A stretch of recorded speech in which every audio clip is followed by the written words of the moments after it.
अस्सलामुअलैकुम नाज़रीन, मैं हूं समर अब्बास तारड़। आप देख रहे हैं मेरा यूट्यूब और फेसबुक चैनल। नाज़रीन, कत्ल की एक ऐसी वारदात सामने आई। एक सब इंस्पेक्टर जो इस्लामाबाद पुलिस से साल पहले रिटायर हो चुके थे, उनके बेटों ने अपनी सौतेली मां को कत्ल कर दिया। हमारे साथ क्राइम रिपोर्टर राना उस्मान मौजूद हैं, उनसे हम जानते हैं कि इस वाक़े की सारी डिटेल क्या है। अस्सलाम वालेकुम सर। पहले तो आपका बहुत शुक्रिया, आपने हमें वक्त दिया। अच्छा, ये बताइएगा, ये कत्ल की वारदात किस तरह सामने आई? एक सब इंस्पेक्टर जिसकी बीवियां कितनी थी, ये भी हमें थोड़ा सा बताइएगा, और इस वाक़े की सारी डिटेल हमें आगाह कीजिए। बहुत शुक्रिया। असल में वाक़या कुछ यूँ था, बड़ा अफसोसनाक वाक़या है, और इस वाक़े ने बड़ा एक ना सिर्फ हमारे माशरे को डिस्टर्ब किया है, बल्कि हम मीडिया जो रोज़ाना की बुनियाद पर इस तरह के वाक़यात रिपोर्ट करते हैं, ये बड़ा शॉकिंग वाक़या था कि एक सब इंस्पेक्टर जो कि 1 साल कबल ही रिटायर हुआ है इस्लामाबाद पुलिस से, वो उसने अपनी अहलिया को कत्ल कर दिया।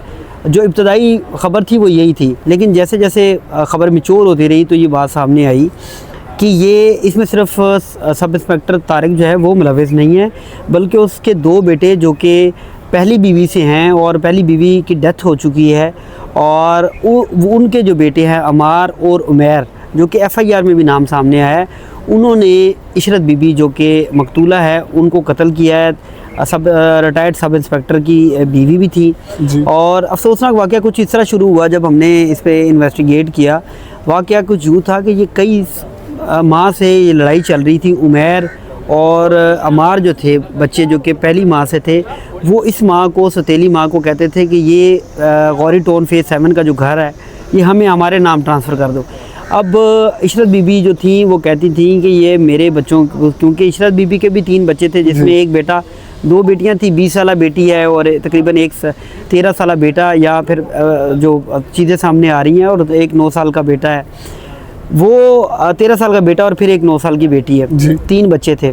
अब ये 3 बच्चे बताते हैं कि हम अपनी माँ के पास ही मौजूद थे। मेरी अम्मी को पकड़ा उमैर ने, अमार ने पकड़ा, और उमैर ने मेरी वालदा को गोलियां मारी, इशरत बीबी को। ये बच्चों ने अपने मामू के सामने बयान दिया है, और पुलिस ने FIR में भी ये दर्ज किया है।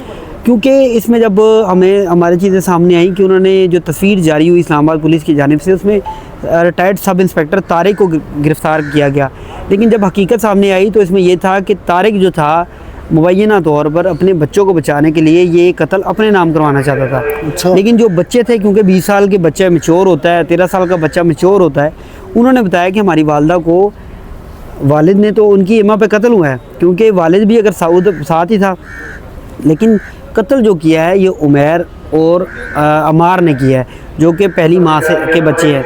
तो अब ये बड़ा हमारे माशरे के लिए भी, हमारे लिए भी बड़ा अफसोसनाक है कि एक पैसों के लिए या फिर जायदाद के लिए आप किसी को कत्ल करते हो, और वो भी इतने प्यारे रिश्ते को। सौतेली माँ का हमारे माशरे में ऐसा रिश्ता तो कहा जाता है, लेकिन पहली माँ कब की फौत हो चुकी थी, इसी माँ ने इनको बड़ा किया। लेकिन आपको पता है, दिल में तो एक नफ़रत थी उनके, उन बच्चों की, और वो नफ़रत निकल आई। अब ये सारे मुल्ज़मान जो हैं वो फ़रार हैं, सिर्फ सब इंस्पेक्टर तारिक जो है वो गिरफ़्तार है।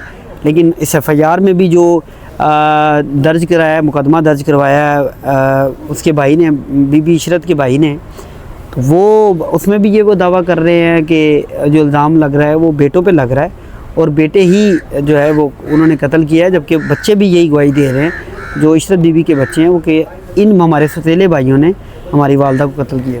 अच्छा, ये बताइएगा, ये जो पुलिस इंस्पेक्टर हैं, सब इंस्पेक्टर हैं, ये कुछ नशे की जो वारदातें इसमें भी इन्वॉल्व थे, कोई इस तरह का भी लेन-देन था? अगर कोई बंदा नशे का आदी होता है तो मुबैना तौर पर उसके तो घर में ये चीज़ें चलती रहती हैं। देखिए, इल्ज़ाम तो है, इसमें कोई आई विटनेस तो हम नहीं हैं, लेकिन इल्ज़ाम है कि ये मतलब मनशियात का इस्तेमाल करते थे। लेकिन जो मैंने जब पहली तस्वीर देखी कि sub inspector, retired sub inspector Tariq जो हैं वो अपनी गिरफ़्तारी दे रहे हैं, तो उसमें मुझे लगा कि ये नशे में नहीं है, ये अपने बच्चों को, क्योंकि अगर कोई नशे में होता है तो सबसे पहले तो वो भागता है जी। वो भागने के बजाय उन्होंने गिरफ़्तारी दी, उन्होंने कहा कि मेरे बच्चे बच जाएँ। लेकिन वकूआ का तब पता लगा जब इशरत बीबी के बच्चों ने गवाही दी कि हमारे वालिद ने, तो एमा शामिल थी, क्योंकि इस FIR में भी एमा किया गया। एमा के मतलब इनकी मर्ज़ी से, इनकी हालाशेरी से उन बच्चों ने हमारी वालदा को कत्ल किया है जी। लेकिन देखिए अब ये वाई विटनेस नहीं है कि वो मनशियात का इस्तेमाल करते थे या नहीं करते थे। अच्छा ये बताइएगा, इससे पहले कोई इनका झगड़ा तनाज़ा चलता रहा पहली बीवी दूसरी बीवी का, कि मतलब एक घर कितनी किस इनके कोई जो लड़के के दोस्त हैं जी उनसे किसी से मेरी बात भी हुई है, मैं सामने डिस्क्लोज नहीं करूँगा। उनका कहना था कि इनका एक बेटा जो है जिसका नाम मेरे ख्याल से अमार बता रहे जी। हैं कि उसको जिस डगर पे लगाओ उस डगर पे वो इतना वो नहीं था, और उसकी जज्बाती एज नहीं था। लेकिन जो उमेर है वो जज्बाती था, बदतमीज़ था और उसी ने गोलियां मारी हैं। और इनकी एज लगभग कितनी ये होगी? एक की एज जो है वो तकरीबन 24 साल है और इसी तरह दूसरे की एज सही कंफर्म नहीं है, लेकिन एक जो 24 साल का है। अच्छा आपको नहीं ये लगता कि तारक चौधरी जो सब इंस्पेक्टर है वो उसने खुद की गिरफ्तारी दे दी है अपने बच्चों को बचाने के लिए? अगर वो खुद गिरफ्तारी दे रहा है तो वो तो कानून के पहले वो रिटायर्ड हुआ है, वो अपने आप को इसमें रिलीफ दिलवा ले। लेकिन नहीं रिलीफ नहीं, इसमें रिलीफ नहीं मिलेगा। रिलीफ उसमें देखें ना, अब अभी रिलीफ ही है कि जब बच्चों ने बयान दे दिया कि कत्ल किसने किया है, तो वो एक रिलीफ है कि इनकी एमा पे हुआ है।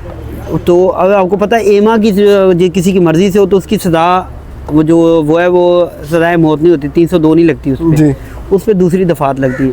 जिसने कत्ल किया होता है उस पर 302 लगती है जी। और ये बताइएगा जो इनकी जिनका मर्डर हुआ है मुबैना तौर पर, उनका जो बताया जा रहा है कि उनके कितने मुबैना तौर पर बच्चे हैं और उनको कत्ल किस जगह पर किया गया? जिनका मर्डर उनके घर में कत्ल किया गया, जिनका मर्डर हुआ है उनके 3 बच्चे हैं, जिसमें 20 साल 13 साल 2 बेटियां और एक बेटा है 9 साल। तो इसमें मिच्योर देखे दो बच्चे तो मिच्योर है, एक 13 साल और एक 20 साल। लेकिन बड़ा अफसोसनाक है उन बच्चों के सामने उसकी वालदा को कत्ल कर दिया गया। अब वालिद भी जेल में होगा, वालदा भी जेल में होगी, तो बच्चे किसके आसरे पे पड़े बढ़ेंगे? और ये एक ही घर में रहते थे या अलग-अलग घर थे? नहीं, ये बताते हैं कि ये अलहदा रहते थे, लड़के अलहदा रहते थे, लेकिन आए रोज़ माँ के साथ सतीली माँ को ज़बरदस्ती कहते रहते थे कि घर हमारे नाम करो इस तरह। जी। और ये कत्ल की जो वारदात सामने आई, इसने तो इस्लामाबाद में एक लज़खेज़ देखिए नहीं बड़े अफसोसनाक वाक़या। देखिए अब हमने पहले तो देखा कि अब हम इस तरह के वाक़यात पंजाब में देखते थे, दूसरे इलाकों में देखते थे कि भाई ने भाई को कत्ल कर दिया जायदाद के चक्कर में। KPK में सुनते आए थे कि यहाँ पे लड़ाई झगड़ा हुआ था, तल कलामी हुई या नशा का आदी हो, लेकिन ऐसा नहीं देखा कि एक सौतेले बच्चों ने अपनी माँ को कत्ल कर दिया। सौतेली चाहे सौतेली माँ थी, माँ को कत्ल कर दिया। सिर्फ रंजिश ये थी कि ये घर हमारे नाम ट्रांसफ़र, घर नाम ट्रांसफ़र करके अब क्या कर लेगा? अब करें ना ट्रांसफ़र, किधर गया आपकी लालच, किधर गई? आप भी जेल में, वो भी माँ तो चलेगी दुनिया से, बच्चे लावारस हो गए, ठीक है। लेकिन एक चीज़ हमारे माशरे में बड़ी देखी जाती है कि एक मर्द अगर 2 शादियां करता है तो वो पहले जो औलाद होती है उसको बर्दाश्त नहीं होती और दूसरी जो बीवी होती है उसकी औलाद को भी वो नहीं जी, ऐसे हमारे माशरे में नहीं। अगर आप KPK में चले जाते हैं तो KPK में लोगों के 2-2 3-3 बीवी हैं, वो इकट्ठे उनके बच्चे होते हैं सारे, वो पता ही नहीं लगता कि उनमें से सौतेला कौन सा और भाई कौन, सगा भाई कौन सा है। ये होता नहीं, हम एक्सेप्टेंस नहीं है, पंजाब में एक्सेप्टेंस नहीं है, मेरे ख्याल से इसी वजह से ये वाक़या हो। जी। तो नाज़रीन हमने उनसे बात की और उनका यही कहना है कि जो ये वाक़या है ये बहुत एक ख़तरनाक पहलू तक जा पहुंचा है।